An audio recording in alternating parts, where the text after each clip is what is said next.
네, 반갑습니다. 찬양을 들으니까 금방 주님 오실 것 같아요. 네, 날파 소리가 금방 들릴 것 같습니다. 태안이 멀죠? 삼척에서는. 잘 건너왔습니다. 어제 오후에. 한 5시간 반 걸리는 것 같아요. 네. 왜 놀라셔요? 삼척에 있다 보니까요, 그 산에 갇혀 있어가지고, 어디든지 가려고 하면 기본 3시간 넘는 것 같아요. 영동 타면 3시간 나왔다가 이제는 남으로 내려가니까 5시간, 6시간 걸리는 것 같아요. 제가 한 7년을 제주에 살다가 삼척에 온 지 3년 됐거든요. 이제 겨우 바다에서 이제 섬에서 나왔는데 삼척에 오니까 산 안에 또 섬이에요. 산에 갇혀가지고 또 다른 섬이에요.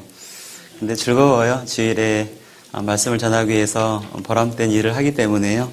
오는 시간이 즐거운 것 같습니다. 저희 교회도 1년 전에 건축을 해서 1년 전에 이게 한 달 남았네요. 다음 달이면 딱 1주년 되는데, 그래서 5월 다음 달에 이제 1주년 기념 찬양의 밤을 준비하고 있는데요. 우리 교회도 나름대로 잘 지었다고 자부심이 대단한데, 오늘 와보니까 야, 놀랍네요. 겉과 속이 너무 달라요. 어제 안에 돌아서 아주 유심히 봤는데요. 굉장히 아름답게 잘 지으신 것 같아요. 굉장히 감각적으로 지은 것 같아요. 충분히 자랑해도 좋을 것 같아요. 우리 식구들이 하도 자랑을 많이 해서 저희 교회당 짓고 나서 어떤 목사님이 그렇게 말씀하셨다더라고요. 충분히 자랑하라고. 왜냐하면 주님이 여러분을 통해서 이루신 역사니까 마음껏 자랑하라고 이렇게 얘기했다는데 정말 그런 것 같아요. 여러분들이 무엇을 했다기보다는 주님이 여러분을 통해서 한 역사니까요. 마음껏 자랑하면 좋을 것 같아요. 충분히 자랑할 만해요. 보니까요. 굉장히 아름답게 지어서요. 꼭 유럽에 와 있는 것 같아요. 유럽의 어느 교회에 분위기가요. 좋네요. 자, 기도하고 시작하겠습니다. 선한 은혜 많으신 하나님 아버지, 오늘의 귀한 시간 참으로 감사드립니다. 이렇게 주일의 시간에 한자리에 불러 모아주시고 주님의 귀한 말씀을 통해서 우리의 삶을 점검받고 우리의 삶 가운데 중심을 확고히 할 수 있는 귀한 시간 주기 위해서 이 아침의 시간에 불러주심을 감사드립니다. 너무도 우리 마음 가운데 감사하고 고마운 것은 이 땅에서 살다가 죽어 없어질 저희들, 영원한 멸망에 처해질 저희들이었지만 창조주 하나님께서 저희를 하나님의 자녀로 삼아주시고 저희가 감히 창조주 하나님을 아버지라 부르며 살아갈 수 있는 인생 허락해 주심을 감사드립니다. 늘 부족하고 연약하지만 그럼에도 저희들 붙잡아서 주님의 큰 역사를 이뤄갈 수 있는 그 역할을 주시고 그 위치에 세워주심을 너무도 감사드립니다. 우리 온 식구들, 우리 마음 가운데 이 땅에 살아가는 진정한 목적을 분명히 하며 우리에게 주어진 한정된 인생의 시간을 가장 값진 것에 투자하며 살 수 있도록 도와주시옵소서. 이 세상이 혼란하고 우리에게 접근하는 세상의 세속의 욕망에 많은 죄의 유혹들이 있습니다. 그럴지라도 늘 말씀으로 보장하고 그 모든 것을 잘 견디는 가운데 구별된 삶을 살아서 주님의 큰 역사를 이루며 지낼 수 있도록 인도해 주시옵소서. 마땅히 저에게 주어진 이 복음을 이 지역의 모든 사람들에게 힘있게 담대하게 전가할 수 있도록 인도해 주시옵소서. 오늘의 말씀을 듣고 배우는 가운데 참으로 중심에 힘을 쓰게 새길 수 있는 교훈의 내용이 우리 마음 가운데 들을 수 있도록 인도해 주시옵소서. 이 모든 시간 주님만을 의지하며 저를 사랑하시는 예수님 이름으로 기도했습니다. 아멘. 전도서 보겠습니다. 전도서 3장입니다. 전도서 먼저 1장 보겠습니다. 제가 오늘 전도서 1장하고 3장 볼 건데요. 먼저 전도서 1장 보겠습니다. 전도서 1장 1절에서 3절입니다.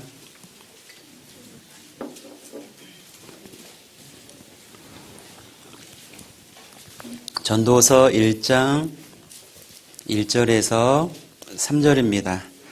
너무 잘 아시죠? 네. 특별히 전도집회 1일차에 이 말씀 많이 가지고 본문 삼아서 하죠. 저도 이제 첫날 보통 인생 얘기할 때 전도서 내용을 많이 다루는데요.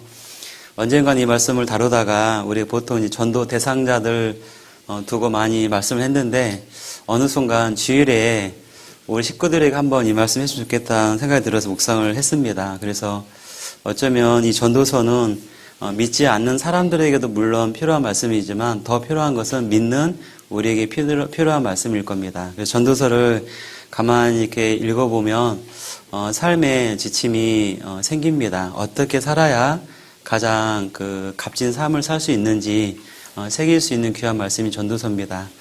잘못 들으면 이렇게 인생에 대해서 헛되에 달한 주제로 넋두리처럼 솔로몬이 말한 거 아닌가 생각할 수 있는데 결코 그렇지 않고 인생을 살아본, 결말을 맛본 인생의 끝자락에서 모든 사람들에게 어떻게 살아야 후회하지 않는 삶을 살 수 있는지 그것을 주제로 말씀한 겁니다. 그래서 오늘 말씀을 듣는 가운데 다시 한번 솔로몬이 이 자리에서 여러분들에게 하시는 것처럼 더 나아가서는 하나님이 솔로몬을 대표해서 여러분들에게 인생이 무엇이고 이 땅에서 어떤 삶을 살아야 가장 값진 삶을 살 수 있는지 주님이 말씀한 시간으로 들으면 좋겠습니다. 1절과 3절인데요. 3절까지 보면 천천히 같이 읽어보겠습니다.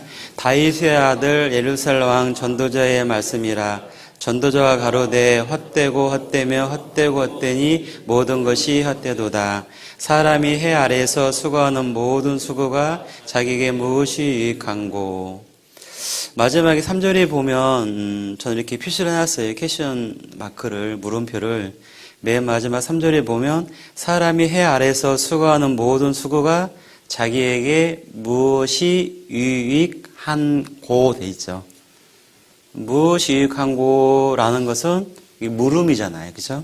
물음이에요. 묻는 거예요. 이게 솔로몬이 정답을 아니까 묻는 거예요. 본인이 정답을 모르는데 질문하지는 않죠. 솔로몬이 자기에게 무엇이 유익한고라고 인생을 살아본 그가 말하고 있는 겁니다. 한번 여쭤볼게요. 물어볼게요. 솔로몬이 세 권의 책을 기록했습니다. 성경을. 뭐죠? 세 권 기록했는데 첫 번째는 너무 쉬운 대답은 안 하시는 거죠. 일부러요. 아가서, 그죠? 그 다음에 잠언, 또 오늘의 본문 있는 전도서입니다. 그 아가서 말씀은 가장 젊었을 때 기록한 책이죠. 아가서. 잘 아시죠? 단순하게 보면 남녀 간의 사랑을 말하는 것 같아요. 한때 젊었을 때 손에 기운이 있을 때 솔로몬이 술람미 여인하고 그 애정을 나누었던 굉장히 구체적이고 사실적으로 기록이 되어 있죠. 근데 그걸로 주제가 아니라 그 아가서를 쭉 읽어보면 하나의 예고의 말씀이에요. 결국 뭐냐면 신랑 대신 그리스도와 신부된 교회와 어떤 관계 속에서 사랑을 쌓아가고 어떻게 사랑이 완성되어지는지를 설명한 내용인 거예요. 근데 그걸 이제 젊었을 때의 한 여인과의 그 사랑 관계 속에 설명을 하는 겁니다. 그 다음에 잠언이죠. 잠언은 정말 작년의 시기에 이게 실질적인 인생의 정성기에 기록한 그 잠언입니다. 가장 지혜로울 때 적은 것이 잠언입니다. 우리가 매일 한 장 정도 읽죠. 날짜에 따라서. 가장 많이 보는 말씀이 잠언이기도 하는데요. 근데 잠언을 가만히 보면 굉장히 애들로 표현하지 않아요. 어떻게 하면 망한다, 어떻게 하면 죽는다, 이죠. 어떻게 하면, 그죠, 멸망한다. 굉장히 직설적이고 단도직입적이에요. 가장 지혜가 많을 때에 인생의 정성기에 아주 단호한 말씀이 이제 잠언입니다. 그 오늘 본문이 기록되어 있는 전도서. 이제 노년이죠. 인생을 다 살아보고 노년에 이렇게 서산에 해가 지는 것처럼 노을 속에서 인생을 회상하고 돌아보는 것처럼 어쩌면 젊었을 때에 한때 잘못 살았던 것도 회상이 될 거고 과거를 쭉 회상하면서 이렇게 살았으면 더 지혜로웠을 텐데 뭔가 모르지만 인생에 많은 회한을 가지고 구굴절절한 마음으로 기록한 글이 전도서일 겁니다. 어쩌면 다 중요한 성경이지만 전도서가 정말 우리에게 더 와닿는 것은 인생의 끝에서 뭡니까? 인생의 과정을 바라보면서 적었기 때문에 더 많이 와닿을 수 있는 말씀이 전도사를 하게 돼요. 근데 여기 보면 전도서에 이제 중요한 단어가 나오죠. 헛되다라는 말이 나오죠. 2절에 보면 전도자가 가로되 헛되고 헛되며 헛되고 헛되니 모든 헛되도다. 그래서 전도서 하면 보통 사람들이 헛되다라는 말을 떠오릅니다. 헛되다. 그래서 읽어보기 전에 솔로몬이 나이가 들어서 인생을 고심하면서 후회한 것들을 그저 녹더리처럼 적은 거 아닌가라고 생각할 수 있는데 결코 그렇지 않다고 그랬죠.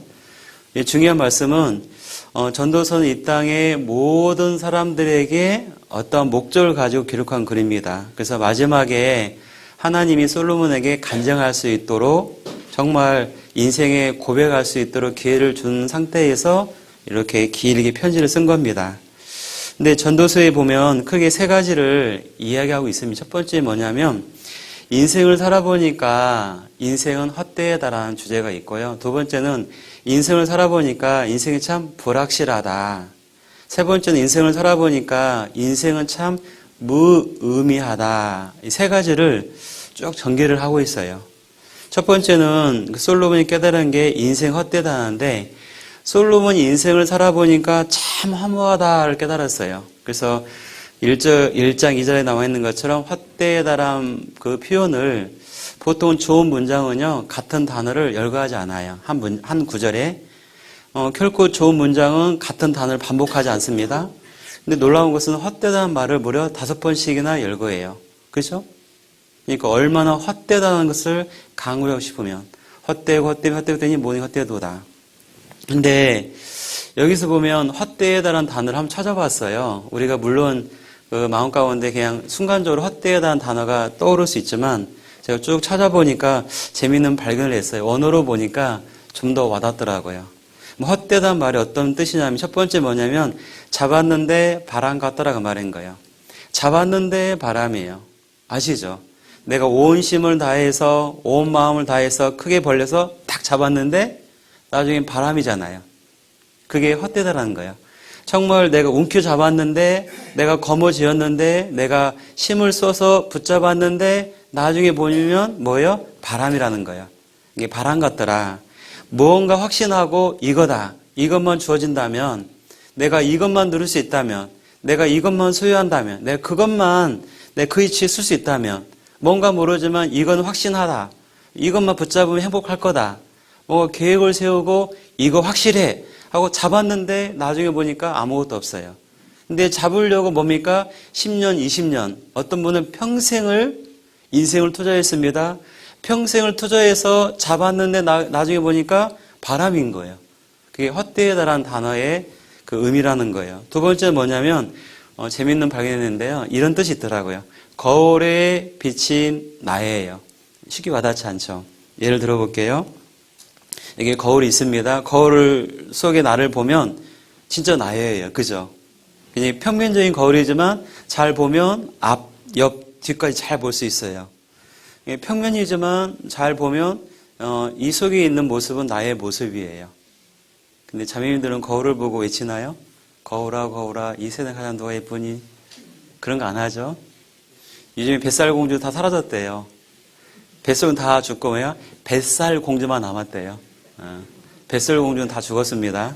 근데 이 거울 속에 있는 나는 진짜 나의 모습이에요. 나라고 생각되잖아요. 실체잖아요.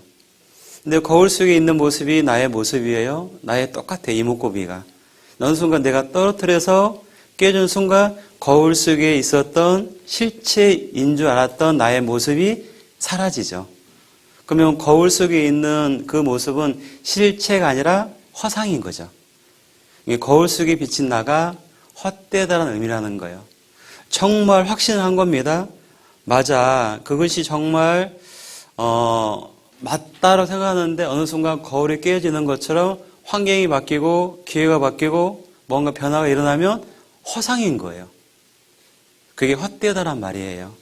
여기서 우리가 놓치지 말아야 할 게 있는데 누가 지금 헛되다라고 말하고 있느냐가 중요한 거예요. 예를 들어볼게요. 예를 들면은 쉽게 표현해서요. 집불도 없는 친구가 돈 그거 별거 아니야 라고 말하면 우린 뭐예요? 피식 웃죠. 돈도 없는 주제에 집꼬래. 근데 만약에요. 돈 그거 별거 아니야. 그게 쥐뿔 없는 친구가 아니라 대그룹의 재벌 회장이 그 돈 많은 회장이 돈 그거 별거 아닙니다 라고 말하면 왠지 마음에 수긍이 되죠. 있었던 사람이 말하는 거니까. 권력도 마찬가지예요. 전직 대통령이 뭐 요즘에 다 큰 방에 들어가 있죠. 두 분 다. 그분들이 말하는 거예요. 대통령들이 권력, 권세, 명예, 출세 정말 그거 아무것도 아닙니다 라고 말하면 왠지 좀 이렇게 와닿는 게 있어요. 수긍이 돼요. 그럴 수 있겠구나. 근데 동네 이장이 1년 임기 끝나고 명예 그거 별거 아닙니다. 동네 이장이 하는 말이 출세 해봤는데 권력 거머쥐어 봤는데 그거 별거 없습니다 하면은 웃죠. 이장인 주제에 무슨 별로 와닿지가 않아요. 근데 지금 헛되다라고 말하는 것이 누가 말한다고요? 보통 사람들이 아니에요. 그죠? 모든 것을 거머쥐어 본 사람, 우리가 그렇게 부러워할 만한 모든 것을 누려본 사람, 그 솔로몬 왕이 그 지혜의 정점을 찍어봤던 어쩌면 최고의 지성의 사람이었던 그 솔로몬이 다 살아본 다음에 헛되다라고 할 때는 충분히 수긍이 가는 겁니다. 그렇죠? 왜 다 가져보고 다 누려보고 그 위치에 서봤던 사람이 말하는 거니까. 그러니까 하나님이 모델을 세운 거죠. 그래서 우리가 그 길의 끝을 경험한 자의 진실된 고백이기 때문에 더 수긍할 수 있다는 거예요. 인생이라는 게 뭐냐? 실체인 줄 알았는데 잡아보니 바람 같고 또 그냥 무너지더라 그 말인 거예요. 이것이 바로 헛되다라는 의미인 거예요. 더 와닿지 헛되다가요? 두 번째 솔로몬이 뭘 깨달았냐면 인생은 불확실하다 말이에요. 불확실한 거예요. 솔로몬이 두 번째 그 마음에 절실히 깨달은 것은 인생을 살아보니까 불확실하다. 참 불확실하다. 확실한 게 없어요. 예측대로 되지 않아요. 계획대로 되지 않아요. 마음대로 되지 않아요. 미래학자들이나 경제학자들이 나름대로 예측을 하지만 그대로 안 맞아요.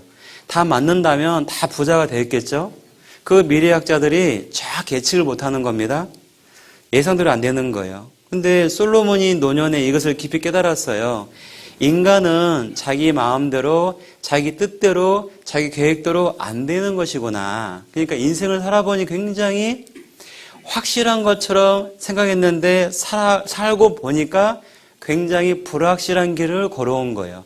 예측할 수가 없어요. 내일을 알 수가 없는 거예요. 1분 1초 앞날을 모르는 겁니다. 확신할 수 없다는 거예요. 세 번째는 솔로몬이 깨달은 것은 인생을 살아보니까 무의미해요. 참으로 의미 없는 일을 했구나. 그렇게 의미가 없는 무의미한 것들을 내가 마음에 쏟고 마음에 품고 고민하고 그렇게 내가 소망하고 그렇게 새기려고 하고 뭔가 모르지만 인생을 살아보니까 참으로 무의미하다. 의미 없는 일들을 너무 많이 했다. 인생이라는 게 무의미하다는 깨달았다는 거예요. 근데 솔로몬 이걸요 이렇게 설명해요. 1장 8절에 보시면 1장 8절에 되어 있죠. 여기 중요한 단어가 있어요. 1장 8절에 보면 밑줄 한번 그어보세요. 어쩌면 시험 문제 나올 거예요. 8절에 보면 마음의 피곤함, 피곤에다가 탁 밑줄 그어보세요.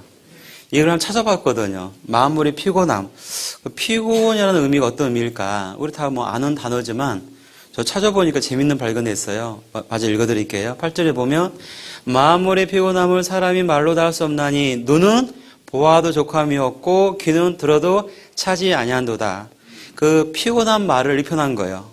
눈은 보아도 족함이 없고 귀는 들어도 차지 아니하는 거. 이게 피곤한 거예요. 그러면 마음의 피곤하다 이 말은 뭐냐면 다른 말로 뜻을 보니까 무의미하다 그런 뜻이 있대요. 피곤이.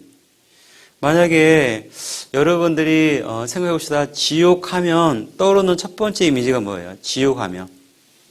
뭐가 떠오르세요? 지옥하면 뭐가 떠올라요? 불. 불. 뭐 어둠, 뭐 고통 그러잖아요. 근데 더 정말 지옥이 더 지옥되게 하는 게 뭔지 아세요? 불, 어둠 이런 것이 아니라 뭐예요?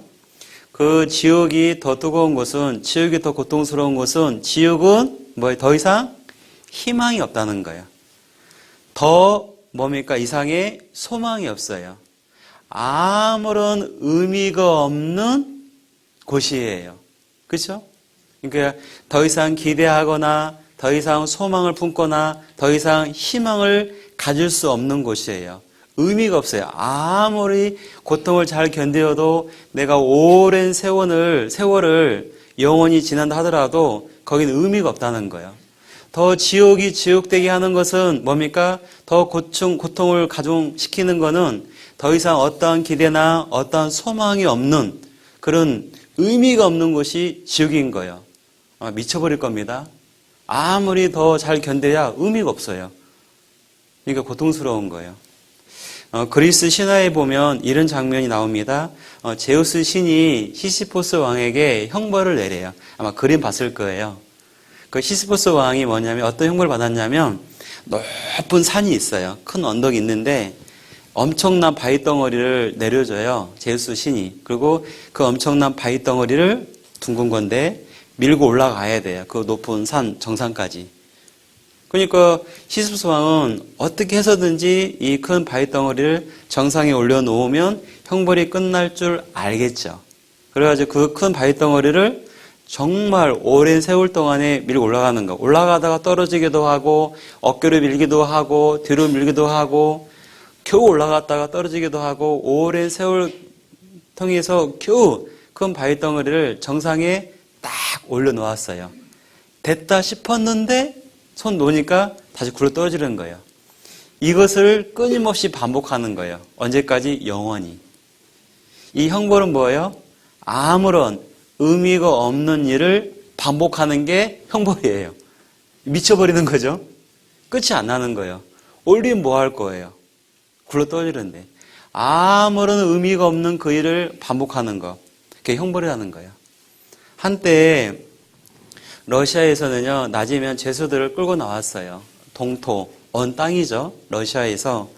그 죄수들이 이렇게 낮에 나오면 그 일을 시켜요. 곡괭이 한 자루 주고 땅을 파괴해요. 그냥 땅을 파는 것도 쉬운 게 아닙니다. 언 땅을 파괴하면 굉장히 힘들죠. 그리고 자기 키만큼 파라고 그래요. 이런데 키 큰 사람 불리해요. 저 같은 사람은 유리하겠죠. 키 큰 거 분리해야 돼. 땅을 팠어, 겨우, 곡괭이로. 겨우 팠는데, 야, 이제 끝났다 싶었는데 뭐요? 다시 메워. 옆자리 가리키니까 다시 파. 이걸 반복하는 거 하루, 이틀, 한 달 반복하는 거예요. 근데 놀라운 것은 많은 사람들이 죽어갔어요. 근데 그들이 왜 죽어갔냐? 이유는 간단해요. 노동의 양이 많아서 죽은 게 결코 아니라고 밝혀졌어요. 그들이 노동의 양이 많아서 죽은 게 아니라 그들 마음 가운데 뭐야? 아무런 의미가 없는 일을 반복하니까 못 견디는 거예요. 미쳐버리는 거예요. 내일도 모레도 그 짓을 해야 돼요. 땅을 팠다가 메우고 팠다가 메우고 무슨 의미가 있어요? 아무런 의미가 없는, 더 이상 기대할 수 없는 그것을 반복할 때 미치게 하는 거예요. 그 사람들이 죽었다는 겁니다.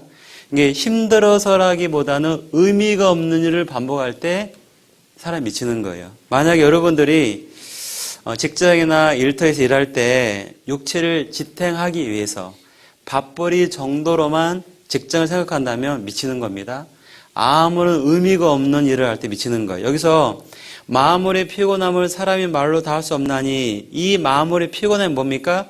의미가 없다 그 말인 거예요. 솔로몬 인생을 살아보니까 이런저런 것을 경험해 보니까 아무 의미가 없다는 말인 거예요.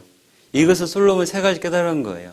그럼 우리가 마지막 1장 3절에 보면 중요한 질문하잖아요.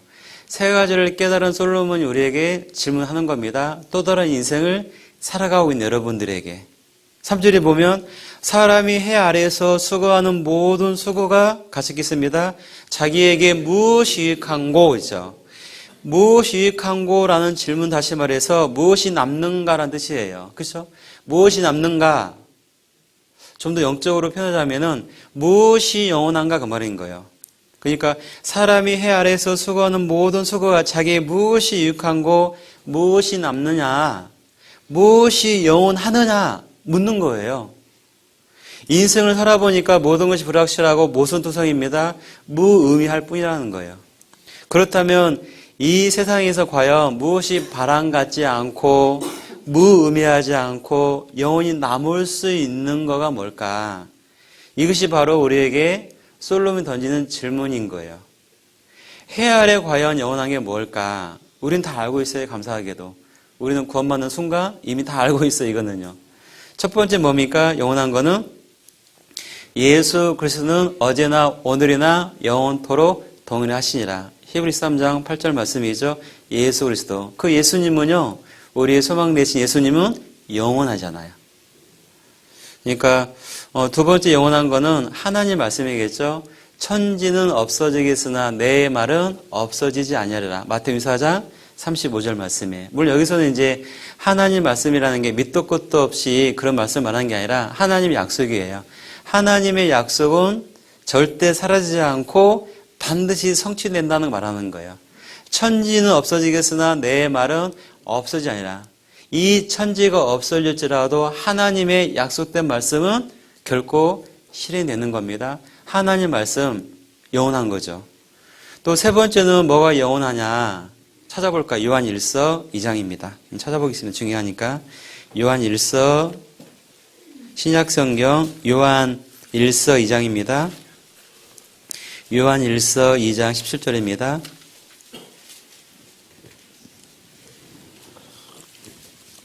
요한 1서 2장 17절에 보시면 요한 1서 2장 17절에 보시면 잘 설명되어 있죠. 같이 읽어볼까요? 이 세상도 그 중에도 지나가되 오직 하나님의 뜻을 행하는 이는 영원히 거하니라. 여기 보면 이 세상도 그 중에도 지나가되 오직 뭐예요? 하나님의 뜻을 행하는 이는 영원히 거하니라. 그렇죠? 여기는 오직 하나님의 뜻을 행하는 이는 영원히 거한다 있죠. 그러면 하나님의 뜻이란 무엇일까 중요하잖아요. 뭘 다 아시는 거지만 여기서 분명 이 세상도 저것도 모두 지나간다. 그런데 놀랍게도 오직 하나님의 뜻을 행하는 자는 영원하다고 말씀하셨는데 그럼 하나님의 뜻은 뭘까? 여기에 질문이 우리에게 지금 들어오고 있는 겁니다. 하나님의 뜻을 행하는 이는 어떤 사람일까? 뭐 잘 아시죠? 찾아볼 그러나 요한복음 6장에 보면 요한복음 6장 중요하니까 6장 40절에 보시면 6장 40절에 보시면 6장 40절에 보시면 6장 40절에 요한복음 6장 40절을 같이 읽어보겠습니다. 내 아버지의 뜻은 아들을 보고 믿는 자마다 영생을 얻는 이것이니 마지막 날에 내가 이를 다시 살리라 하시니라. 여기 보면 내 아버지의 뜻은 아들을 보고, 여기서 아들은 뭡니까? 예수 그리스도죠. 아들을 보고 믿는 자마다 뜻이 뭐냐면 영생을 얻는 이것이니 마지막 날에 내가 이를 다시 살리라 하시니라. 그렇다고 하면 여기 보면은 하나님의 가장 그 첫 번째 뜻은 뭐냐면 아들을 보고 믿는 자마다 영생을 얻는 것이다 말인 거예요. 그러니까 중요한 것은 하나님의 뜻을 행하는 이는 영원히 거하는데 첫 번째 가장 중요한 뜻은 예수 그리스도로 말미암아 구원을 받는 것, 영생 얻는 것, 영생 얻는 사람은 영원히 거한다라고 있는 거예요. 그러니까 하나님은 모든 사람이 구원을 받으며 진리를 아는데 이르기를 원하시니라. 그걸 원하는 겁니다. 하나님의 뜻, 첫 번째는 예수님을 통해서 영생 얻는 것을 말하는 거예요. 그 사람은 영원히 거하는 겁니다. 우리는 내 마음 가운데 잊으면 안 돼. 첫 번째 뭐냐면 인생에서 영원한 거 세 가지. 첫 번째 뭡니까? 우리 주 예수 그리스도. 두 번째 뭡니까? 하나님의 말씀. 세 번째 뭡니까? 영생이죠. 이거 다 소유하셨죠, 이미? 그죠? 그러면 우리가 이미 이 해 아래에서 세 가지를 다 얻었어요. 그러면 세 가지를 다 얻은 사람들이 더 중요한 것은 이 땅에 남아있는데 남아있는 이 땅에서 어떻게 살아야 가장 합당한 삶을 살 수 있을까? 어떻게 살아야 되느냐가 가장 중요한 거죠. 그것을 이제 솔로몬이 말하고 있는 거예요. 자, 돌아가서요. 전도사시 다시 돌아가서 1장 3절에 보시면 1장 3절에 보시면 1장 3절에 사람이 해 아래에서 수고하는 모든 수고가 자기에게 무엇이 유익한고 설명했죠. 무엇이 남는가, 무엇이 영원한가 라는 거죠. 그렇다면 이제 이 땅에 남겨진 자로서 어떻게 살아야 하느냐가 나와 있는 거예요. 근데 놀라운 거는요, 1장 3절에 질문했는데 1장 1절에 답이 나와 있어요. 한번 답을 보세요. 어떤 답이 나와 있나? 이미 전도서 12장까지 말하기 전에 1장 1절에서 이미 답을 제시하고 쭉 설명한 거예요. 1장 1절에 답이 나와 있어요. 답 찾았어요? 답 보여요? 찾아봅시다. 한번 이렇게 이렇게 메모를 해보세요. 번호를. 1장 1절에 1, 다윗의 아들. 그 다음에 2, 예루살렘 왕.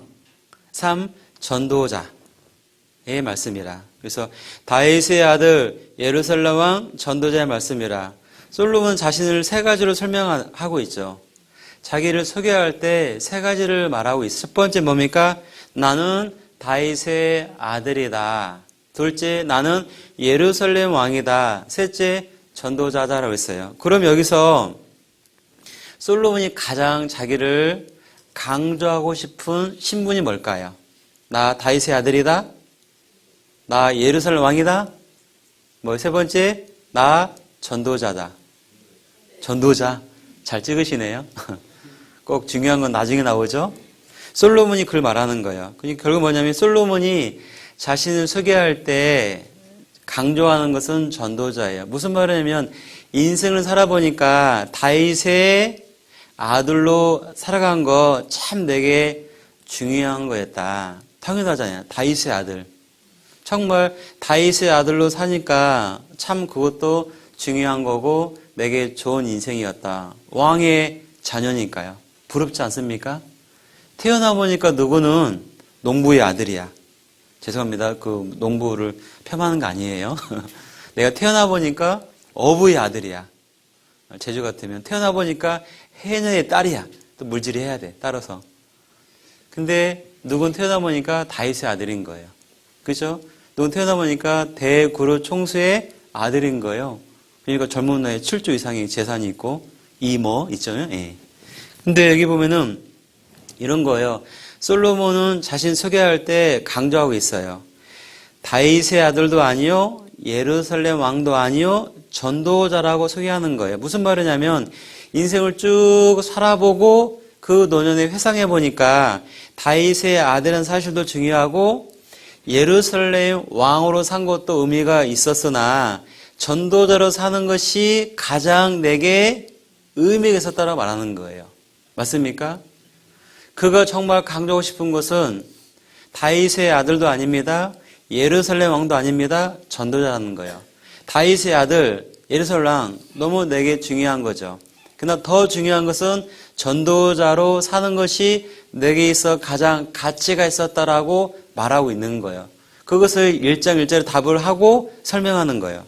근데 그럼 우리가 전도자로 사는 과정이 필요해요. 근데 전도자 살려면은 우리 마음 가운데 통찰력이 필요해요. 인생의 통찰력이. 무슨 말이냐면 통찰이 중요한 것은 눈에 보이지 않는 것을 눈에 보이게 하는 거예요. 우리는요, 눈에 보이지 않는 것을 보고 있어요. 이 세상에 많은 사람들은 눈에 보이지 않는 것은 보지 않아요. 알지 못해요. 근데 우리는 그들이 보지 못하는 세계를 보고 있죠. 그들이 전혀 보지 못하는 것을 바라보고 믿고 소망하고 있어요. 뭔가 다르죠? 그러니까 보이지 않는 것을 보고 산 우리는 뭔가 인생에 통찰력이 있어요. 그렇지 않습니까? 이게 보이지 않는 것을 보지 못하는 그들의 통찰력과 보이지 않는 것을 보고 산 우리는 완전 인생의 통찰력이 달라요. 그러면 전도자 산다는 것은 인생의 통찰력이 필요한 거예요. 그것을 이제 3장에 설명해 놓았어요. 3장 볼까요? 3장 넘어가서 이제 중요한 건데요. 3장 11절에 보면 여기 이제 3장에 쭉 보면 굉장히 인생의 때를 아는 지혜에 대해 설명하고 있어요. 먼저 3장 11절에 보면 여기 보세요. 3장 11절에 중요한 내용인데요. 3장 11절 한번 같이 읽어보겠습니다. 하나님이 모든 걸 지으시되 때를 따라 아름답게 하셨고 또 사람에게 영혼을 삼하는 마음을 주셨느니라. 그러나 하나님이 하신 일을 시중을 사람으로 측량할 수 없게 하셨도다. 여기 보면 또 제가 세 가지를 내가 말씀드릴 테니까 메모를 해보세요. 번호를. 하나님이 모든 것을 첫 번째 1. 지으시되, 두 번째는 2. 때를 따라, 세 번째는 3. 아름답게 하셨고, 제가 세 가지를 나누어서 말씀드릴게요. 여기 보면 표현이 뭐예요? 지으시되, 두 번째 때를 따라, 세 번째 아름답게 하셨고, 이 말씀도 우리가 많이 찾아서 그렇죠? 배웠던 말씀이죠. 특히 집회 때 많이 들었던 말씀인데 여러분 집회 때 배웠던 말씀 그대로 가지고 있고 추가로 좀 더 이렇게 플러스 알파를 하면 좋을 것 같아요. 첫째 봐요. 지으시되라고 하면 보통 우리가 하나님이 모든 걸 지으시되라고 하면 일반적으로 하나님 모든 것을 만드셨다라고만 생각해요. 물론 맞는 말이에요. 근데 거기에 더 중요한 원뜻이 있어요. 그런 개념보다는 더 중요한 의미가 있는데 무슨 말이냐면 하나님이 모든 걸 지으시되 그 원뜻이 뭐냐면 하나님이 모든 것을 행하시되예요. 이게 만들어왔다 그 의미 속에 뭐냐 원뜻이 행하셨다 그 말인 거예요. 하나님이 모든 것을 행하셨다는 의미가 들어가 있어요. 하나님이 모든 걸 만드신 것처럼 모든 걸 지으신 것처럼 모든 것을 어떻게 해요? 행하셨다 그 말인 거예요. 행하셨다 그 말은 무슨 말을 하냐면 하나님의 통치와 섭리를 묘사한 말이에요. 하나님의 다스림, 하나님의 섭리가 포함되는 거예요. 그러면 하나님이 모든 걸 지으시되라는 뜻을 좀 더 구체화시키면 하나님이 모든 것을 섭리하시고 행하시고 통치하시되 그 말인 거예요. 이해되죠? 그런 의미가 포함되어 있고요. 이렇게 해놓고 두 번째는 뭡니까? 때를 따라. 때를 따라라고 있는 거예요. 때는 뭐냐면 앞서 1절에서 10절까지 3장 1절에서 10절까지 때라는 단어가 반복되어 있어요. 특히 2절에서 8절까지는 인생의 때가 자세히 구분되어 있어요. 28번 나왔는데 14가지가 나왔어요. 쌍을 이루니까 14가지의 인생을 설명하는 거예요. 긍정적인 거 14가지, 부정적인 거 14가지. 긍정과 부정이 한 쌍을 이루어서 14가지의 인생을 설명해요. 우리가 아무리 복잡하고 우리가 정말 특별한 인생을 산다 할지라도 2절에서 8절까지의 이 때에 다 포함되는 거예요. 그렇지 않을까요? 간혹 그러죠. 너무 힘이 들면, 너무 고통스러우면, 너무 마음에 무거운 짐이 있으면 나는 정말 특별한 삶을 사는 것 같고 남들이 겪어보지 못한 아주 유별난 고통 속에 있는 것처럼 생각할 수 있어요. 근데 2절에서 8절 보면 사실은 그런 게 아니라 모든 인생의 일반적이며 보편적인 삶이 그렇다는 거예요. 물론 이제 시간대가 다르죠. 어떤 분들은 젊었을 때, 어떤 분은 그 이제 노년에 그 인생의 어떤 때에 다르지만 그 인생이 겪을 수 있는 모든 보편적인 삶이 똑같아요. 2절에서 8절까지거든요. 길지만 제가 읽어드릴게요. 먼저 2절에 보시면 3장 2절에 보면 날 때가 있고 죽을 때가 있으며 먼저 서두가 뭐예요? 태어나서 이 세상에서 뭡니까? 살아가는 동안 이러한 때들이 있다는 거예요. 날 때가 있고 죽을 때가 있으며 태어나서 죽을 때까지 이 세상에서 연속적으로 이러한 일들이 일어난다. 그게 뭐냐면 구체적으로 이제 봐요. 심을 때가 있고 심은 것을 뽑을 때가 있으며 죽일 때가 있고 치료시킬 때가 있으며 헐 때가 있고 세울 때가 있으며 울 때가 있고 웃을 때가 있으며 슬퍼할 때가 있고 춤출 때가 있으며 돌을 던져버릴 때가 있고 돌을 거둘 때가 있으며 안을 때가 있고 앉는 일을 멀리할 때가 있으며 찾을 때가 있고 잃을 때가 있으며 지킬 때가 있고 버릴 때가 있으며 찢을 때가 있고 꿰맬 때가 있으며 잠잠할 때가 있고 말할 때가 있으며 사랑할 때가 있고 미워할 때가 있으며 전쟁할 때가 있고 평화할 때가 있느니라. 맞죠? 내가 쭉 읽었지만 금방 와닿을 거예요. 이게 늘 반복되는 거예요. 그러면 이것이 뭐냐면 결코 나만의 특별한 삶이 아니라 보편적, 일반적으로 많은 사람들이 모든 인생들이 이런 때를 경험한다는 거예요. 그럼 여기에 보면 솔로몬은 왜 이러한 말을 했을까? 1장에 답이 나와 있어요. 2장에서 8절까지, 2절에서 8절까지 왜 이 말을 했냐면 1절에 답이 있고 1절에 답이 있어요. 1절에 보면 천하의 범사는 모든 일이잖아요. 모든 일이에요.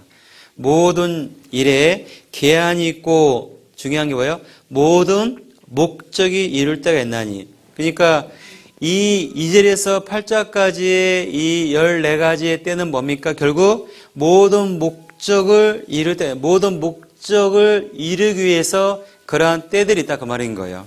그러면 여기에 모든 목적이 이룰 때가 있나니 그 말은 2절에서 8절까지 그 때들을 통해서 하나님의 모든 목적을 이뤄간다 그 말인 거예요.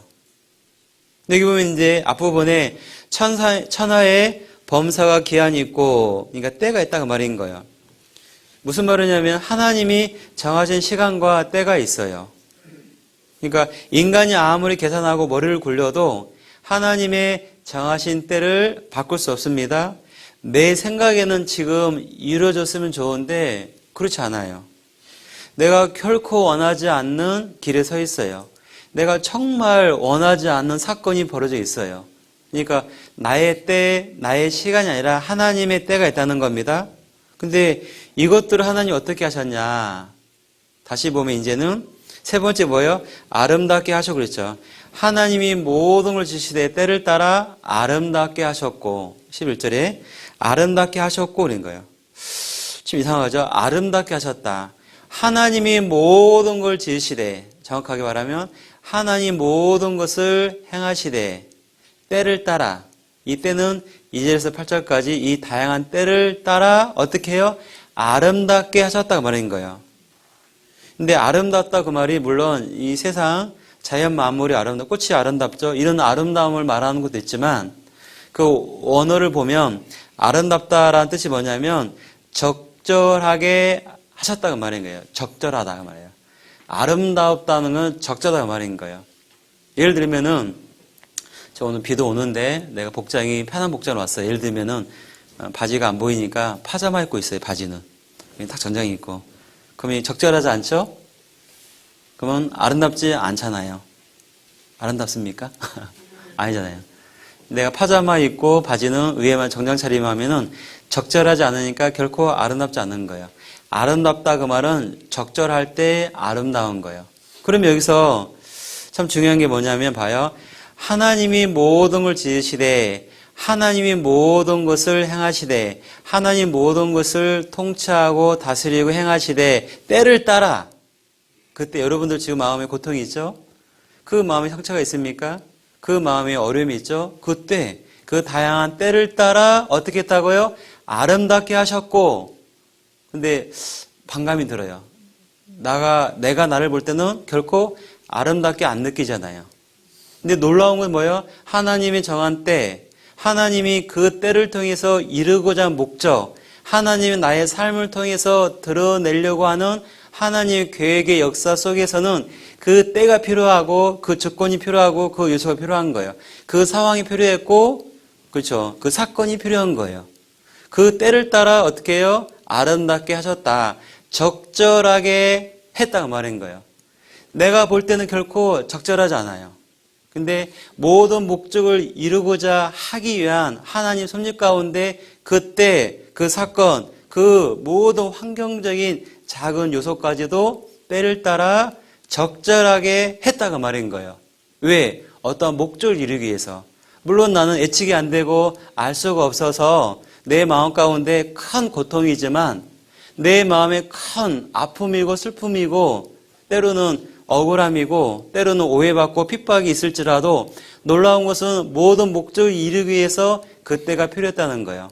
그래서 하나님이 모든 걸 지으시되 행하시되 섭리하시되 다스리되 때를 따라 그 조건조차도 어때요? 아름답게 적절하게 하셨어요.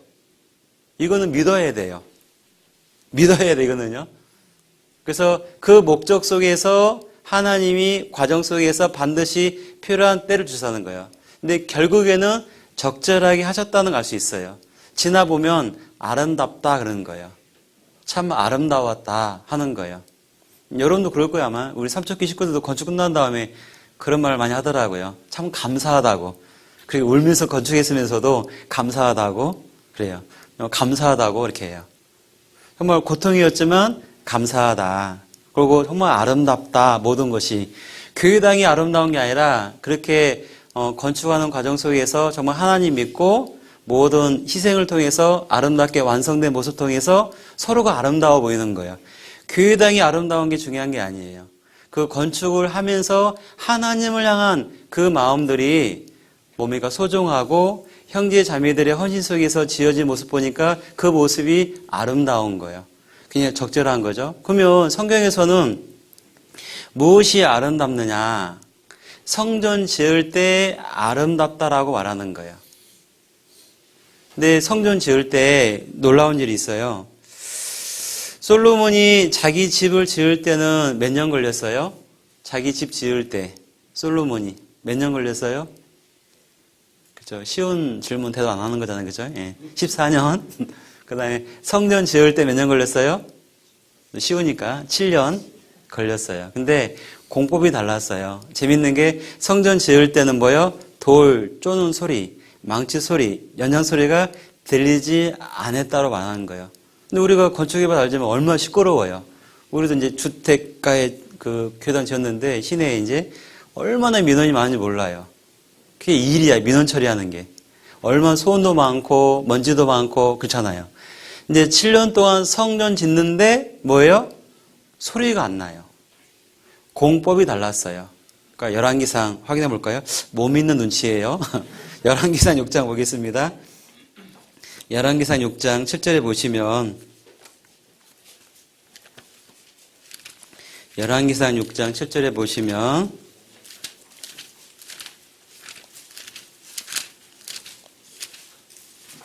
열왕기상 6장 7절 구약성경 519쪽 정도 구약성경 519쪽 정도 열왕기상 6장 7절에 보시면 여기에 보세요.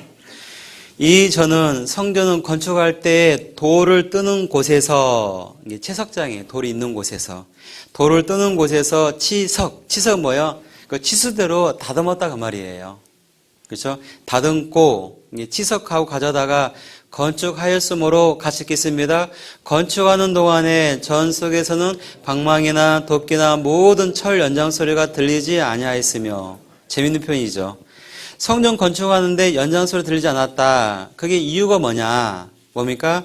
건축하는 동안에 전 속에서는 방망이나 도끼나 모든 철 연장 소리가 들리지 않았는데 이유가 뭐예요? 건축할 때에 돌을 뜨는 곳에서 치석하고 가져다가 그랬죠. 여기서 뭘 말하냐면 하나님이 솔로몬에게 성전 설계도를 주신 겁니다. 그러면 놀라운 거는 기초작업, 그 돌을 다듬는 것은 돌 뜨는 곳, 채석장, 돌이 있는 곳에서 설계도 도면대로 다 깎아요. 다 깎아가지고 다 다듬어요. 그리고 그 성전터에 운반해서 조립하는 거예요. 이해되죠? 조립하는 거예요. 근데 조립을 하는데 기가 막힌 게 뭐예요? 딱딱 끼워 넣으니까 딱딱 맞았어요. 이게 치수대로 몸에 깎아서 옮겨서 끼워 넣으니까 정확히 딱 들어맞았어요. 그러니까 끼워 넣으니까 건축이 완성된 겁니다. 성전이 그것을 아름답다라고 표현하는 거예요. 아름답다 뭐라고요? 언어로 보면 적절하다. 적절한 거예요. 끼워 맞는데 안 맞아 이게. 아구가 안 맞아. 아구가 안 맞아. 적절치 않죠? 그럼 결코 아름답지 않죠? 그러니까 끼워 넣었을 때 딱 맞았을 때 이게 적절하다. 그게 아름답다라는 표현인 거예요. 그러면 성전을 건축할 때 각각의 요소들인 그 돌들이 정확한 치수대로 치석이 된 상태에서 옮겨와서 조립을 하니까 끼워 넣으니까 밀어 넣으니까 쌓으니까 정확히 딱 들어맞았어요. 그 상태가 적절한 거죠. 그 상태가 아름답다라고 표현하는 거예요. 근데 놀라운 것은 우리가 교회 안에도 마찬가지예요. 우리가 이제 그 공동체를 보면 간혹 시험에 들게 하는 사람들이 있어요. 그죠? 정말 그 사람만 없으면 참 좋겠다. 라고 생각할 수 있지만 그건 아니에요. 그 사람이 그 위치에 있어야 내 위치가 생기는 거예요. 그 사람의 그 역할, 그 사람의 그 위치가 정확한 거예요. 우리가 교회 안에서 마찬가지예요. 아무리 내 눈에 거슬리는 지체가 있을지라도 함부로 판단하고 함부로 비교하고 그러면 안 된다는 거예요. 왜냐하면 하나님의 거룩한 피로, 피값으로 산 지체의 구성원이라면 그 한 사람, 한 지체가 필요에 의해서 이 자리에 있는 겁니다. 그분의 그 위치는 가장 정확한 거예요. 우리가 이제 성전 지을 때 그 각 돌을 그 위치에 맞춰 넣었을 때 정확하게 맞았을 때 아름답다, 적절하다고 표현했는데 이것을요, 신약 성경의 교회로 설명해요. 교회로. 에베소서죠. 에베소서 2장 보세요. 신약 성경 에베소서 2장에 보시면 2장 21절에 에베소서 2장 21절에 보시면 에베소서 2장 21절에 보시면 2장 21절 제가 21절, 22절 읽는데요. 제가 강조해서 읽을 때 밑줄 한번 그어보세요. 여쭤볼게요. 한번. 에베소서 2장 21절, 22절입니다. 그의 안에서 건물 받아 소유 연결하여 주 안에서 성전이 되어가고 너희도 성령 안에서 하나님의 거하실 처소가 되기 위하여 예수 안에서 함께 지어져 가느니라. 강조했던 밑줄 그었던 말씀이 뭐예요? 그의 안에서 주 안에서 성령 안에서 예수 안에서 나중에 뭐예요? 함께 지어져 가느니라 돼 있죠. 그러면 굉장히 여기 반복되잖아요. 주 안에서 성령 안에서 예수 안에서 왜요? 함께 지어져 가기 위해서. 그러면 우리가 정말 내가 지어져 가기 위해서 그렇죠? 내가 그 역할을 감당하기 위해서 성전이 지어져 가는 하나의 돌이 되는 것처럼 하나의 구성원, 지체로서 교회가 완성되기 위해서 내가 그렇게 애써야 할 게 무엇이냐? 답이 나와 있어요. 그의 안에서, 주 안에서, 성령 안에서, 예수 안에서 거하도록. 그렇죠? 애써야 하는 거예요. 그럼 내가 그의 안에, 주 안에, 성령 안에, 예수 안에 거할 때 함께 지어져 가는 거예요. 그러면 우리가 정말 그의 안에, 주 안에, 성령 안에, 예수 안에 거하는 그 삶이 가장 아름다운 거예요. 가장 적절한 거예요. 그의 안에, 성령 안에, 그 예수 안에 거하지 않는 삶은 어떤 화려한 삶을 살지라도 결코 아름답지가 않은 거예요. 내가 세상의 욕망에 물들어서 이 세상 안에서 암을 출세를 하고 명예를 얻고 많은 사람들에게 인기를 얻고 이 세상 사람들이 부러워할 만한 위치에 서 있을지라도 그의 안에, 성령 안에, 주 안에 거하지 않는 삶이라면 결코 아름답지도 않고 적절하지 않는 거예요. 맞습니까? 근데 놀라운 것은 세상에서 이렇게 핍박을 받고 세상에서는 모르겠어요. 왕따를 당하고 그렇게 별 볼 일 없는 사람일지라도 정말 내가 주 안에서 정말 그의 안에서 성령 안에서 예수 안에서 거하는 삶을 산다면 그 안에서 교회가 아름답게 지어져 가는 거예요. 맞습니까? 교회가 완성되면 신랑 대신 예수님이 오시죠. 신부된 교회를 맞이하기 위해서. 지금도 교회가 지어져 가는 겁니다. 따라서 우리가 하나님의 거하실 처소인 교회 안에 어떤 지체를 향해서 불평하는 것은 합당치 않는 거예요. 우리가 하나님 앞에서 큰 교만을 나타내는 거예요. 하나님이 필요에 의해서 그 조건을 만들어 놨고 그 사람을 거기에 두셨는데 내가 판단한다면 큰 잘못이라는 거예요. 하나님이 모든 것을 지으시되, 다른 말로 하나님이 모든 섭리하시되 때를 따라 어떻게 해요? 아름답게 적절하게 하셨다는 거예요. 근데 이거는요, 교회도 마찬가지지만 부부관계도 마찬가지예요. 간혹 그런 분들이 있어요. 사이가 너무 안 좋을 때 어쩌다가 이런 남편을 만나가지고 우찌에다가 이런 여자를 만나가지고 막 후회를 하는 거예요. 내 잘못 생각인 거예요. 그렇지 않아요. 뭐냐면 서로를 만나게 하신 분이 누구예요? 하나님이에요. 가장 아름다운 만남을, 적절한 만남을 하나님이 허락하신 거예요. 내가 볼 때는 그리 안 보여도 하나님 보실 때는 뭐예요? 큰 목적을 가지고 가장 아름다운 만남을, 가장 적절한 만남을 우리 허락하신 겁니다. 저도요, 그 사실 지금도 믿고 있어요. 믿어야 돼.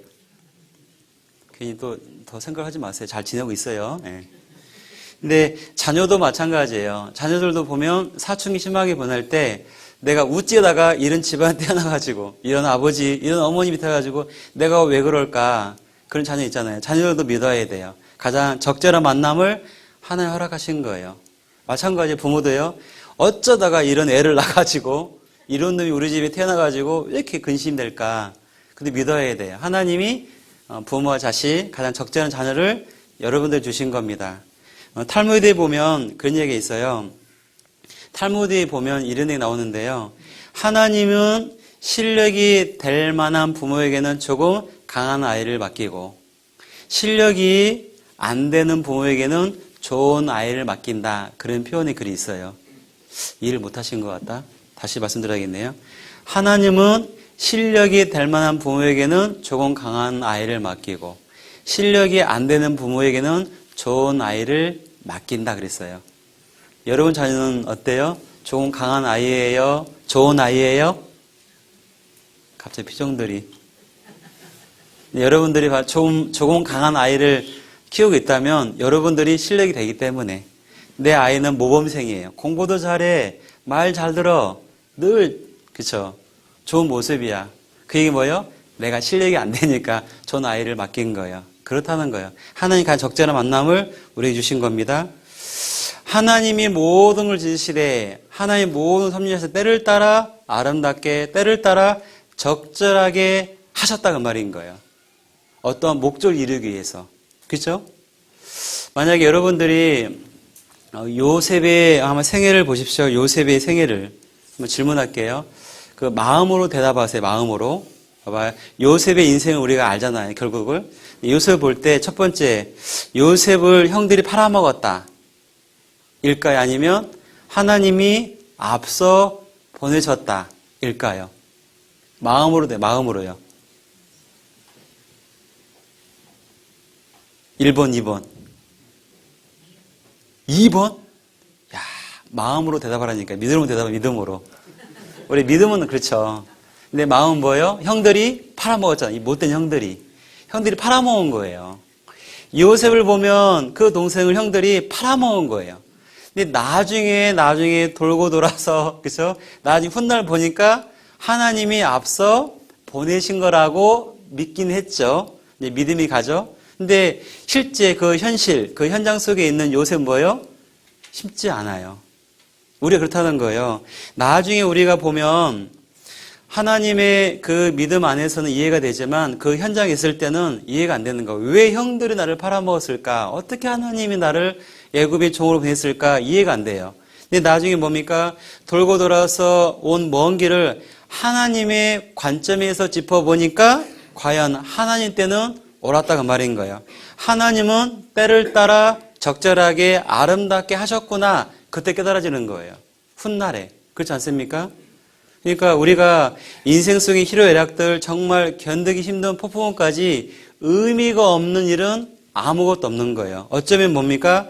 모두 이해가 있어요. 때로는 하나님께서 나에게 허용할 수밖에 없는, 그러니까 허락을 할 수밖에 없는 그 아픔까지도 내게 필요해서 주신 거예요.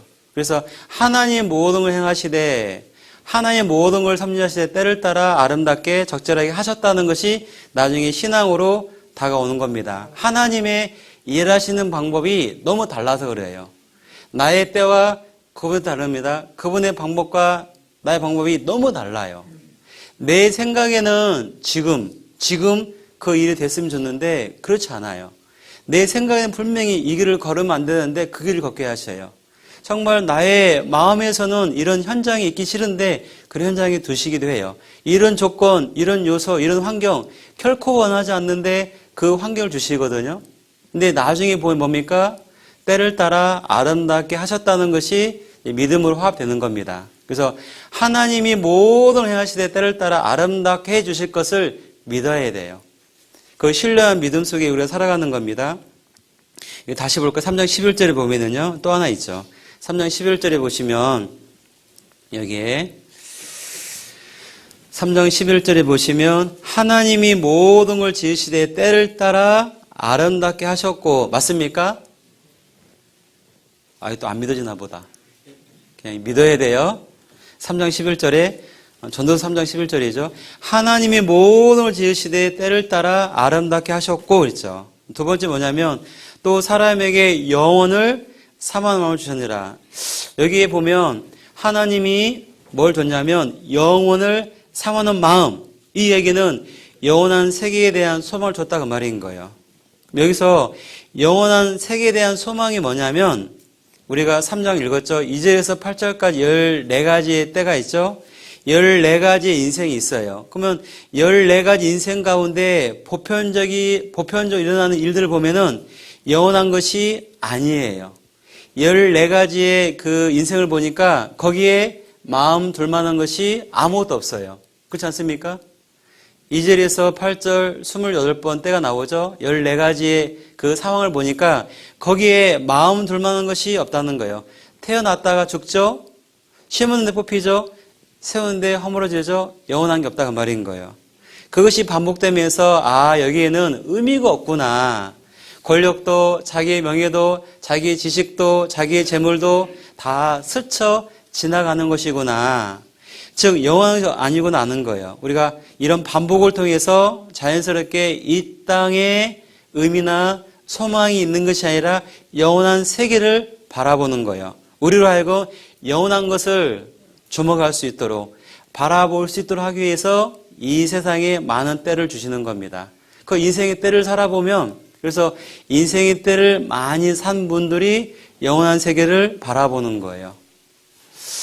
한 번은 이제 전도하려고 신방 갔는데 그 학교 이제 그 선생님이었다가 이제 퇴임하신 분인데 그분 과목이 도덕이었대요. 도덕과 사회를 가르쳤는데 그분이 그런 얘기 하더라고요. 뭐냐면은 노인이 한 명 죽는 것이 도서관 하나를 잃는 거다라고 표현하더라고요. 멋진 표현하더라고요. 노인 한 분이 죽는 것은 도서관 하나를 잃는 거다. 그 정도로 노인, 구체적으로 표현하거나 가르침이 없을지라도 인생 가운데 도서관이 생긴 거예요. 그렇죠? 이런 때 저런 때 다양한 그런 현장 속에서 살아보면서 자기만의 지혜가 있는 겁니다. 그런 도서관처럼 많은 책들이 기록되어 있는 거예요. 마음의 책에. 그죠? 근데 놀라운 것은 뭐예요? 노년 때에 가면 자연스럽게 이 세상은 덧 없구나. 정말 마음을 둘 곳이 없구나. 진정한 소망이 있는 게 아니구나. 더 이상 이 세상에 기대할 게 없구나. 그러면서 영원한 세계를 바라보는 거죠. 그 마음을 주기 위해서 때를 줬다 그 말인 거예요. 다시 보면 그래서 뭡니까? 사람에게 영혼을 사모하는 마음을 주냐. 영혼을 사모해야 하나님 찾거든요. 또 우리는 영혼을 사모해야 천국에 대한 소망이 있는 겁니다. 이 세상은 지나가는 거니까. 그러면 영원한 세계를 사모하니까 이 땅이 아니라 위를 보는 거예요. 또 마저 읽어드리면 그러나 하나님의 하시는 일의 시종, 일의 시작과 끝을 어떻게 해요? 사람으로 측량할 수 있다 없다? 없다잖아요. 측량 안 되는 거예요. 하나님의 하시는 일의 시종, 하나님이 하신 일, 어떤 목적이 있는 거예요. 어떤 목적이 있는 겁니다. 하나님의 큰 계획이 있는 겁니다. 근데 그것을 시종을 사람으로 측량할 수 없게 하셨도다. 측량이 안 되는 거예요. 측량이 안 되니까 힘이 드는 거예요. 그렇죠? 예측이 되고 측량이 되고 보이면 더 힘들죠. 근데 그게 믿음의 영역인 거예요. 우리가 측량이 안 되지만 믿음으로 측량할 수 있어요. 그렇지 않습니까? 보이지 않지만 통찰할 수 있어요. 충분히 하나님이 모든 걸 지시되 때를 따라 아름답게 하셨고 하나님이 행하시는 모든 것이 결국 뭡니까? 조건이 서로 연결돼서 결국 아름답게 적절하게 되어질 거라고 믿음의 눈으로 바라보는 겁니다. 그래서 솔로몬은 결국은 이런 말을 해요. 유명한 단어를 써요. 해 아래라는 단어를 써요. 해 아래. 굉장히 그 의미가 있는 거예요. 해 하지 않고 해 아래라고 하잖아요. 그러면 해 아래라는 건 뭐예요? 해 위가 있다는 얘기죠. 그러면 이 세상의 삶의 모습은 뭐예요? 해 아래에 삶이라는 거예요. 그러면 우리의 통찰이 뭐예요? 해 아래에 통찰이 있고 해 위에 시선이 필요한 거예요. 무엇을 어떻게 바라보느냐 관점이잖아요. 그렇죠? 믿음의 눈으로 바라보는 우리의 관점이 중요한 거예요. 근데 솔로몬이 뭡니까? 관점의 변화를 요구하는 거예요. 더 이상 해 아래에 관점만 두지 말고 해 위에 관점도 있다고 말인 거예요. 해 아래가 전부가 아니라 해 위의 세계도 있다는 거예요. 많은 사람들이 해 위를 보지 못하고 의식하지 않고 해 아래만 바라보니까 헛된 삶을 살아가고 부질없는 삶을 살아갔는데 아무것도 남길 수 없는 인생을 살아갔는데 해 아래가 아니라 해 위 좀 봐라 그 말인 거예요. 이게 머리를 들으라는 거예요. 맞습니까? 그래서 해 아래 단어를 계속 열거하고 있어요.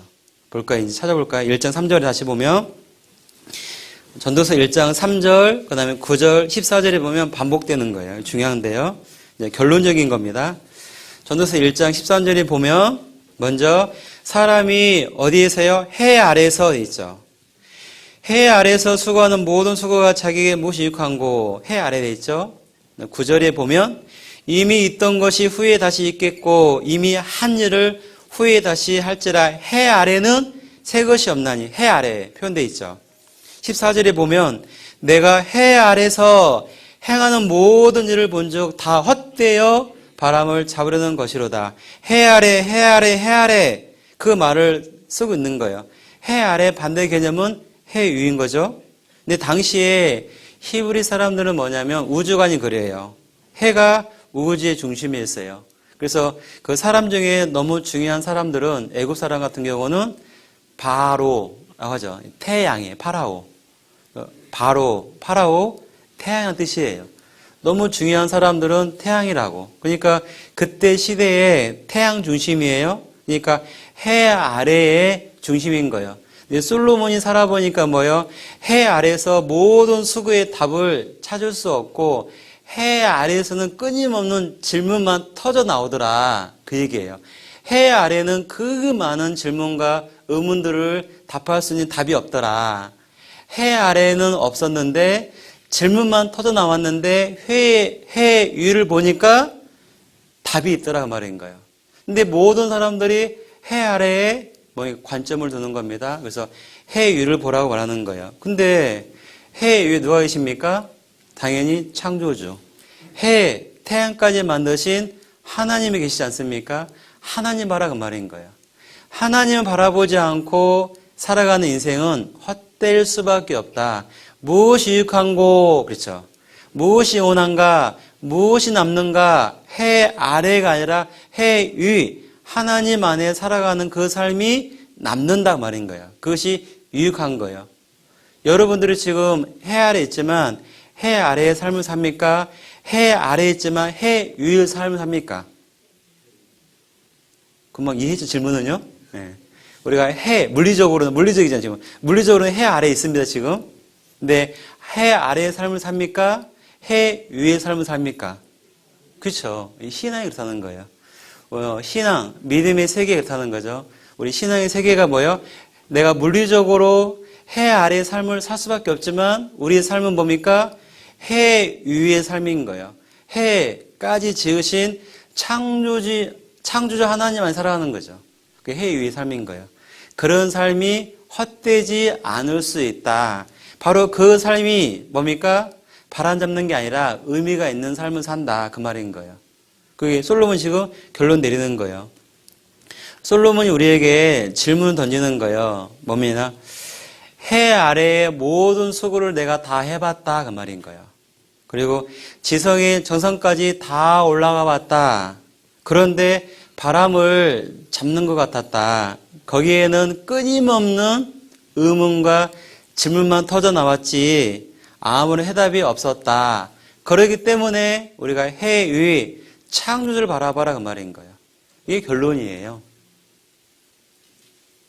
볼까요? 시편을 볼까요? 시편 121장 2절에 보면 시편 121장 2절에 보시면 시편 121장 2절에 너무 유명한 말씀이죠. 시편 121장 2절에 보시면 121장 2절 말씀 같이 읽겠습니다. 나의 도움이 천지를 지으신 여호와에게서로다. 나의 도움이 어디에게서요? 그렇죠. 분명히 해 아래 어떤 대상이 아니죠. 해 아래 그 누구도 아니죠. 해 아래 어떤 뭐가 아니죠. 나의 도움이 천지를 지으신 해 위잖아요. 여호와에게서로다. 이 결론인 거예요.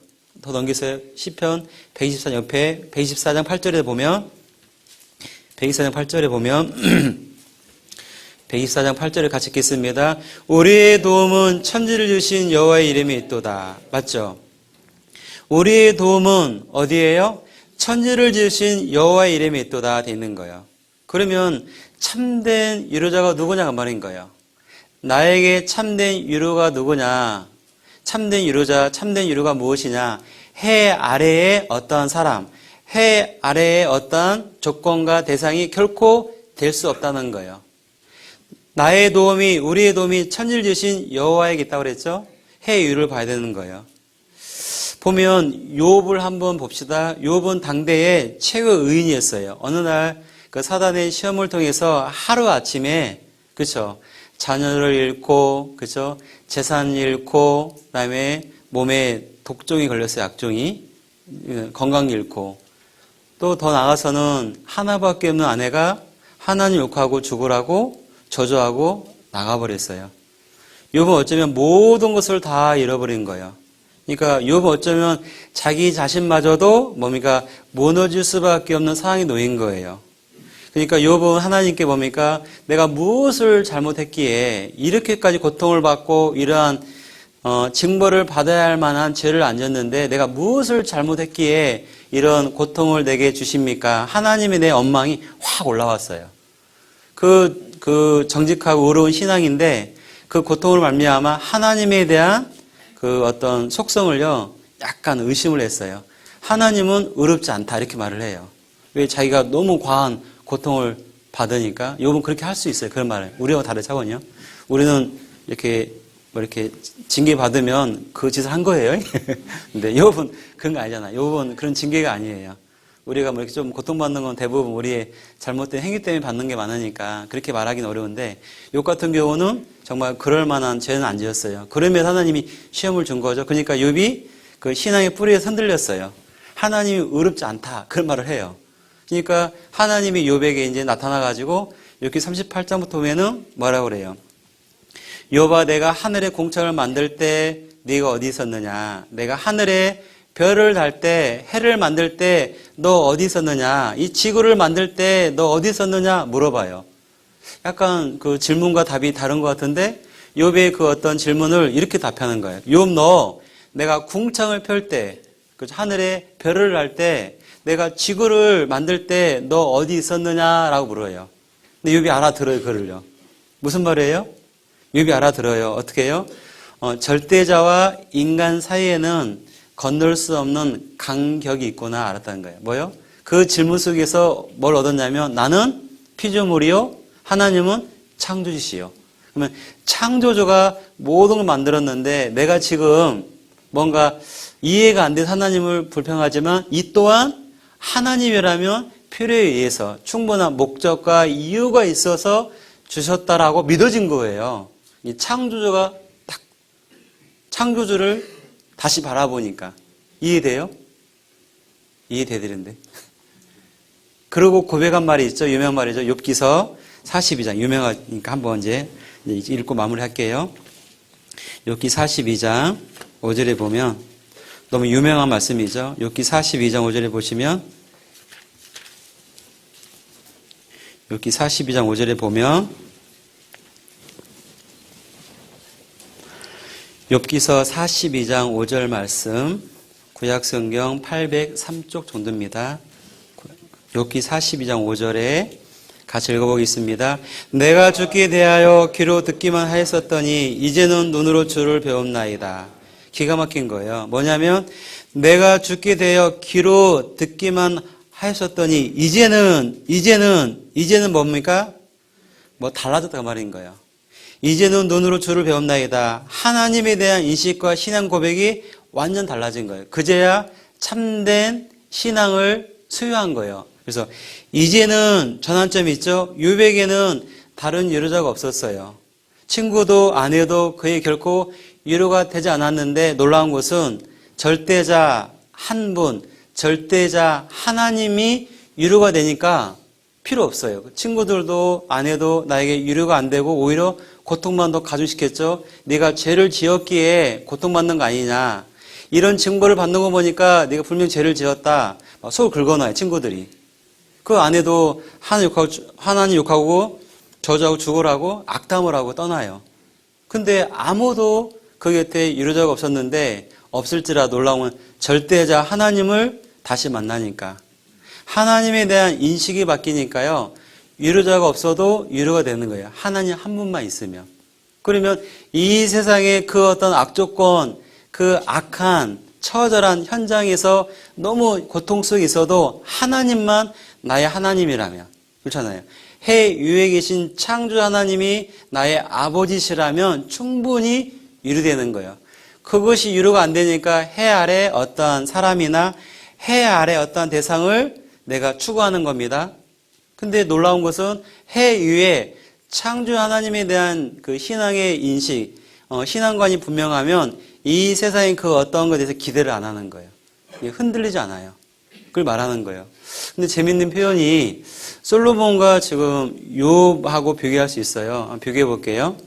솔로몬은 뭡니까? 모든 것을 누려본 사람이에요. 가져본 사람이에요. 최후 정점에 올라가 본 사람이에요. 근데 정반대의 사람이 있어요. 누구예요? 욥이잖아요. 욥은 뭐예요? 완전 바닥까지 내려가 봤죠? 혹시 여러분들은 솔로몬이에요? 욥이에요? 간혹 이런 분이 욥이라고? 욥 될 수가 없어, 우리는요. 하루아침에 10자녀 잃어봤어요? 하루아침에 재산 잃어봤어요? 하루아침에 건강 잃어봤어요? 또 아내가 저주하고 욕하고 저주하고 가던가요? 우리는 아무리 극한 상황일지라도 욥만한 고통은 겪을 수 없어요. 그러면은 모든 것을 누려본 솔로몬, 최정상, 우리도 물론 솔로몬처럼 살지 못해봤죠. 또 욥처럼 그 정도까지 안 떨어져 봤어요. 그러면 이게 극단이에요. 양극단. 아시겠죠? 이게 양극단을 말하는 거예요. 그래서 욥과 솔로몬. 여러분들은 몇 등급이에요? 1등급? 8등급? 5등급? 4등급? 아무튼 중간에 다 치고. 이게 여러분들 아무리 복잡해도요, 그 솔로몬과 욥 어떤 중간 단계에 있겠죠. 그러면 양극단에 있는 솔로몬과 욥의 그 결론이 기가 막히게 똑같아요. 그러면 그 중간 그룹에 있는 우리도 결국은 똑같다 그 말인 거예요. 어떤 결론이에요? 진정한 위로자는 해 위에 있다 그 말인 거예요. 이 세상에서는 의미가 없고 이 세상에는 뭡니까? 참된 공의가 정의가 없어요. 해 위에 이 세계를 만드신 하나님 안에서만 의로움이 있고 정의가 있고 공평이 있는 거예요. 공정이 있는 겁니다. 이 세상에서는 공정한 세상이 아니에요. 의로운 세상이 아니에요. 정의롭지가 않아요. 거기에 마음 뺏길 필요가 없어요. 기대할 것도 없어요. 원래 그런 세상이니까. 그러나 뭐예요? 해 위에 계시는 하나님 안에서는 완전한 공의와 완전한 의로움이 있는 겁니다. 그리고 완전한 위로하심이 있는 겁니다. 그 위로를 해 주시기 위해서 하나님이 모든 것을 지으시되, 설명했죠? 하나님이 모든 것을 다스리고 통치하고 섭리하시되 때를 따라 여러분의 그 때, 그 아픔의 때, 그 때 또한 때를 따라 어떻게 해요? 아름답게 하셨다는 거예요. 어떠한 목적을 이루기 위해서. 최종적 뭡니까? 궁극적인 선을 이루기 위해서. 하나님이 나에게 목적이 있습니다. 목표, 지향점이 있어요. 그 선을 이루기 위해서 때를 따라 아름답게 하시는 거예요. 그때도 필요한 거예요. 그런 때들이 서로 엮여지고 쌓여지고 조립이 돼서 결국 아름답게 되는 겁니다.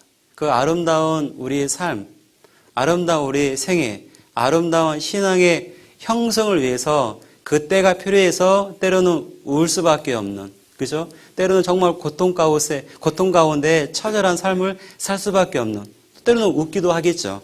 그 다양한 때를 통해서 아름답게 하시는 겁니다. 누가? 하나님이. 어디에서? 해 위에서. 어떻게? 모든 것을요. 이해되시죠? 근데 측량할 수는 없지만 우리는 믿음으로 측량할 수 있습니다. 그런 삶을 살다가 이제는 영원 천국에 들어가서 하나님 만나 뵙는 겁니다. 그 하나님 바로 우리의 아버지 되십니다. 맞습니다? 우리는 그 아버지께 기도할 수 있잖아요. 그래서 아무것도 없어도, 내가 아무것도 누릴 수 없어도, 내가 아무것도 소유할 수 없어도, 가진 게 없어도, 배운 게 없어도 놀라운 거는 하나님 한 분만, 그렇죠, 계시다면, 그 하나님이 내 마음만 알아준다면 행복할 수 있는 거예요. 그게 행복의 조건이에요. 맞습니까? 행복이라는 단어를 찾아보면요, 원어 뜻 찾아보면 유래가 뭐냐면, 이제 똑바로 걷다라는 그 단어에서 유래가 됐어요. 행복의 조건은 뭐예요? 똑바로 걸을 때. 내가 세상에서 아무리 잘 나가도 똑바로 걷지 않으면 행복하지 않아요. 그렇지 않습니까? 놀라운 것은 가진 게 없는데 교회 안에서 주님 안에 똑바로 걸어갈 때 행복해. 이상하죠?